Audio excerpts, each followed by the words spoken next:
All right, the Attorney General will decide whether you're on or out or not on based upon the law. It's my experience. You want to resolve the criminal case, so you don't have to register, so you don't have to have your name on Megan's Law website. Megan's Law website in California specifically excludes certain types of crimes and certain types of individuals. For example, if there is a crime of a 647.6 in California, it's a misdemeanor child molest/annoyance. That, as a matter of law, will stop 290 register. Will stop you going on Megan's Law website. But Attorney General puts everyone on Megan's Law, California. Sex crime, you're on Megan's Law. That's it. But now it's up to you to advise Attorney General, I want to file a motion to exclude my name from Megan's Law. Why?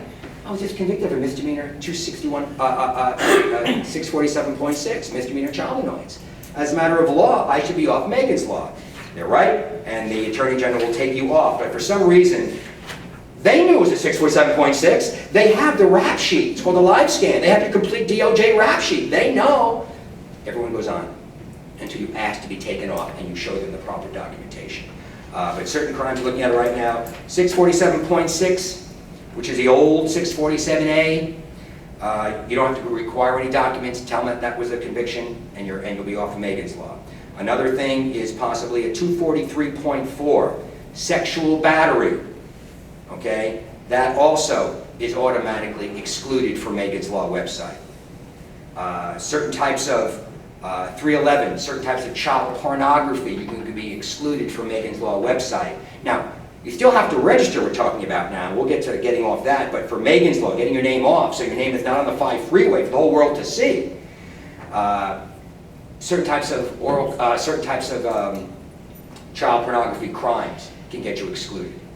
Now, I've had cases where I've had clients convicted of, they come in my office, they've been convicted 10 years ago of possession of child pornography. Now the law says we have the burden to show the Attorney General that the images on that child pornography were 16 years of age or older. Now in this case, they weren't. Not all of them. Some were very young. So I submit everything to the Attorney General. I give them all the information I can that helps my client. I don't actually show them the images. Basically, I get the declaration from the cop on the arrest warrant, perhaps, where it describes the child pornography. You don't have to actually prepare the child pornography and send it. It's probably illegal to send it off to the Attorney General's office, send the actual child pornography. But I only gave them what I wanted to give them. And that guy got excluded from Megan's Law website. So give it a shot. You have nothing to lose and the world to gain by getting your name off of that Megan's Law so the world doesn't know. I mean, you go down to the police station. Hey, how you doing, Joe? Here, you get a sign, and you're out the door. Nobody knows. There's no cameras. And you go home. A year later, you go back. But Megan's Law, your neighbors, terrible, terrible. I understand why it's there, but there are ways to get off Megan's Law website. 288A is child molestation under the age of 14. Actually, any registrable sex crime.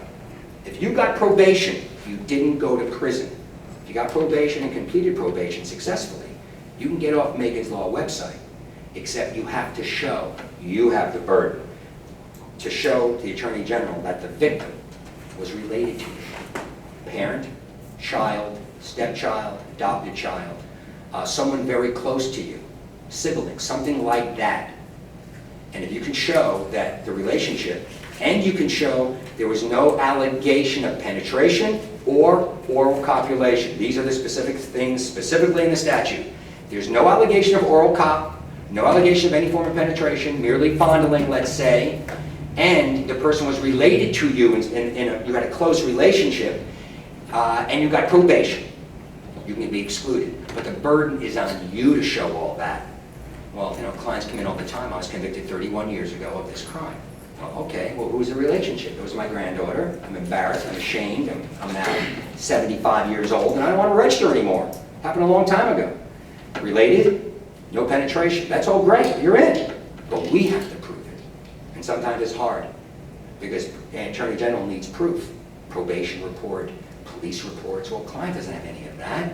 And when your lawyer has to dig through the LA archives and finding these probation reports and getting court orders to allow you to get them, it's a pain. It can take months just to get the proof you need to show the Attorney General.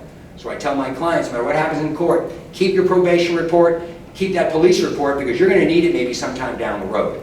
You need that report in order to show the Attorney General what's going on, to show the Attorney General these things. But it was my granddaughter. You have to prove it through proper documentation from the court to get off of Megan's Law website.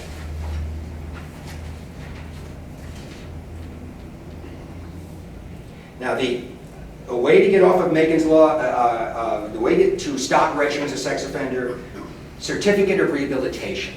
Now, there's a statute, 4852 of the California Penal Code, and it lays out how to get a certificate of rehabilitation. If you qualify for a certificate, it can, in certain circumstances, stop registration right then and there.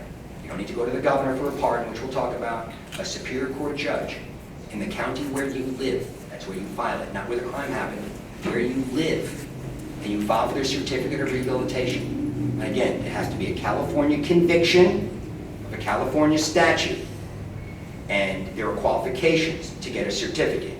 The crime, of course, be in California. It can't be an out-of-state conviction coming into California. California doesn't have jurisdiction over that case, over the conviction. So if it's a California conviction, you can get a certificate of rehabilitation. It requires a 5-year residency requirement. Now, for non-sex crimes, 3, but for sex crimes, 5-year residency. You have to prove that you were living in the state 5 years before filing the certificate. Bank records, things like that, employment records, cancel checks to prove that you're actually living here, utility bills, that you were living in the state for 5 years before filing it. The waiting time to file the certificate is 5 years, no matter what the crime is, plus an additional 5 years for most sex crimes. 10 years. 10 years from the day you were released on probation, not from probation, on probation. Is that probation or parole? Or parole. Okay. Or parole. Good. If you're so the day you walk out of prison on parole, hello, you've been paroled, that moment, count out 10 years. And you'd qualify for a certificate of rehabilitation. Now, certain crimes are excluded, but you can get a certificate of rehabilitation on most sex crimes, including rape, forcible rape. You can get a certificate of rehabilitation. But only certain sex crimes will stop registration. We'll go into that. But a certificate of rehabilitation requires a 5 years plus an additional 5 waiting time.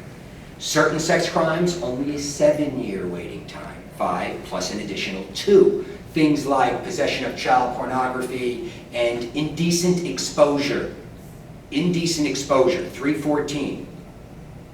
That's a registrable offense. Those are waiting times of 7 years from the date you're placed on probation or parole. And then once you're released, you can file the certificate of rehabilitation.